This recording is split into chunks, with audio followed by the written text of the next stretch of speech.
performed miracles really that year. We really did. We played so well. European nights were special at Tannadice. It always seemed to bring out the best of the club, the best of the supporters. What a wonderful performance by the crowd. Jim McLean was a disciplinarian. Jim was a very intense person. Come on, get Bannon off. He was football 100%. With a great chance. Oh, it's a great goal. We were always regarded as a small corner shop club, but on the pitch we were a big side. There's Gallagher.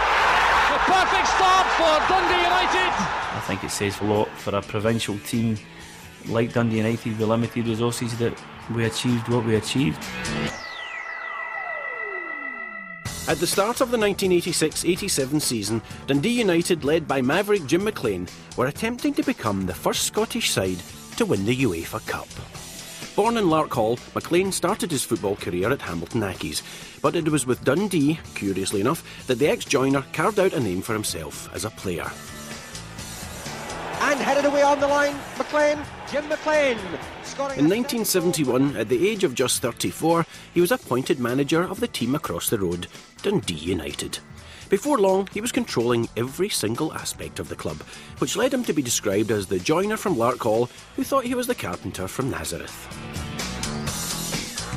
He did control Tannadice from top to bottom. He'd be cutting the grass, he'd be fixing the door hinges, he would be, making the tea, he'd be picking the team. He treated it like his house, basically.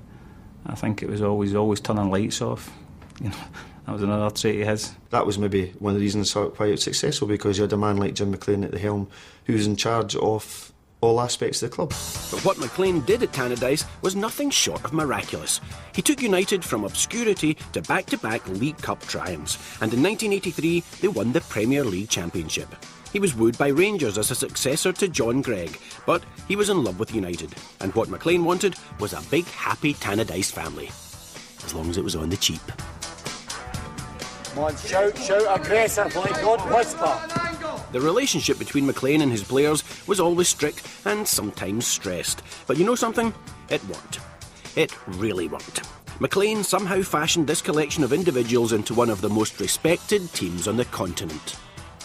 In October 1986, having finished third in the previous season's championship, the team found themselves in the UEFA Cup first round. United had to come from behind to beat the French side, Lens. The goalkeeper is out. Here is Rob Blumen, and Chelsea did it. Yes. The fans and players were delirious. Wee Jim was quite pleased. Well, he certainly had a fearsome reputation. I think the only thing that I could say about that was whatever you've heard, if you multiply it by 10, you're not even close. Something round the back of Haggy. It was just like a volcano going off and, bodies just running for cover, basically. You could never say, like, oh, he's one of Wee Jim's favourites, or he's a favourite of Wee Jim, because everybody was treated the very same. And that's what I think brought the players, and as a squad, I think that brought everybody sort of closer together. Hold that ball, don't do that! Kick it away, I'll boot you! Wee Jim's style was to basically work his way around the team. He started at the goalkeeper, worked his way through the back four, and then came into the midfield. And usually when he came to me, he was making some point, and I would question it. So the 10 minutes would be spent then shouting at Eamon. Get the Bannon stirred up. And the rest is would go off scot-free, So that's why Eamon was so popular in the dressing room. We used to have a basket, like a washing basket, that we put the shin guards in, and maybe ankle socks. And one day he came in and he kicked that, but his foot went through the basket. So he was flapping about, he had the basket stuck in his foot, flapping about the dressing room. And it was difficult not to laugh. Aye, but no one dared. Their success wasn't restricted to Europe. McLean's bid for a happy home made for domestic bliss too, and by the end of October, his United side had gone through the first quarter of the league season undefeated. There was just one wee coupon buster. They lost to Rangers in the semi-final of the League Cup, despite the presence of 5 Scottish internationalists in the side. It's a curious thing, but until the arrival of Jim McLean, no Dundee United player had ever won a Scottish cap. David Narey was the first to dip his toe in the water. Looks for Walk. Narey's coming through from right back. Back on the UEFA Cup trail, Narey was in his usual place, helping the team keep a clean sheet in the second round match against Romanians Universitate Craiova. Clark's there, the goal.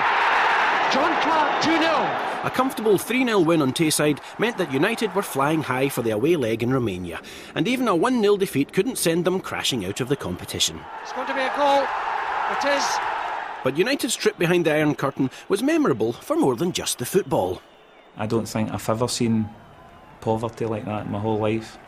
I've been to Romania 3 or 4 times, but Craiova was one of the poorest parts. And the United supporters that travelled over, I remember meeting some of them. Some of them were starving. They couldn't get food. They couldn't buy food. We went into our hotel and brought out Mars bars, and we had bottles of juice and crisps we gave to them. As fans recovered from the Romanian ordeal, back at Tannadice, the team prepared for the third round of the UEFA Cup and the visit of Yugoslavia's Hajduk Split. There's a cross, the keeper in trouble. A great chance, and it's a goal. An important breakthrough for Dundee United. Clark's there, the goal. He really biffed it. What a beautiful goal. Jim McInally and John Clark gave the team a 2-0 lead to take into the second leg, along with supplies of juice and crisps for the fans. United rode their luck in Yugoslavia and, thanks to Split's poor finishing, escaped with a 0-0 draw. Wee Jim's men were in the hat for the quarter-finals of the UEFA Cup. Their next opponents were the richest club in Europe. When the draw came through and everybody realised it was Barcelona, the buzz about the place was absolutely fantastic. Terry Venables being the manager, the English manager in Spain, was a kind of, journalistic dream. Visca el Barça! Gary Lineker and Mark Hughes had just gone to the club, and there was a British feel about it as well, and for to have these guys, these top superstars at the time, coming to Tannadice was something special. The first leg was at home, and on the 4th of March, with only 2 minutes played, 20-year-old Gallagher put United ahead. Perfect start for Dundee United! Kevin, after the game, was asked whether he meant it or not, and he says, "Oh yeah, I meant it." And his nose went... He must have practised that goal he scored umpteen times in his own living room, because I certainly never seen him practising it where I was. To this day, no one knows if I meant it or not, and I think it's going to carry on that way as well. Whatever the truth of the matter, United's 1-0 victory over the European giants meant the team could now look forward to the return leg at Barcelona's ground, the legendary Nou Camp, a stadium 5 times bigger than Tannadice. Whether the team had their heads turned by dreams of European glory, we'll never know. But their domestic form dipped, and in the Scottish Cup they needed a last-minute penalty to secure a replay against lowly Forfar. Wee Jim completely lost the plot. Drastic action was required. That's one thing you can say about Dundee United. And Jim McLean, he tried everything. We had the dietitians long before dietitians were the in thing.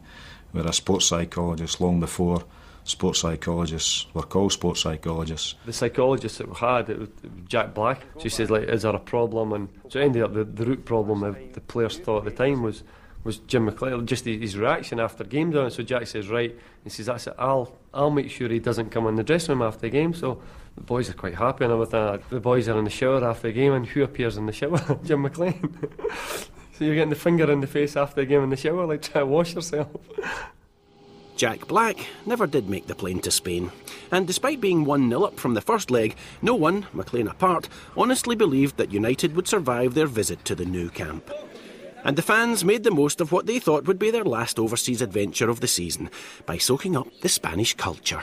We actually trained on there, the stadium outside the Nou Camp, which was a 25,000 seated stadium, which I think the reserves playing. So that was bigger than Tannadice itself. The swimming pool in the dressing room that was bigger than Dundee swimming pool. Everything was bigger than big. We had a wee ribbon to a couple of the Barcelona players because they had to go in a church, a chapel, and pray with them into the priest before the game. Going down the tunnel to your right hand side was a chapel, and I think 1 or 2 went in, but the majority didn't. Well, I must confess, I went to chapel myself, but Jim McLean ordered us. It was one of these ones, all the Tims, get yourself into the chapel. It is a bit intimidating, I suppose, when you walk onto the Nou Camp. You actually come up from a lower level, so when you reach the playing field, you sort of step out, it's like stepping out into some sort of coliseum.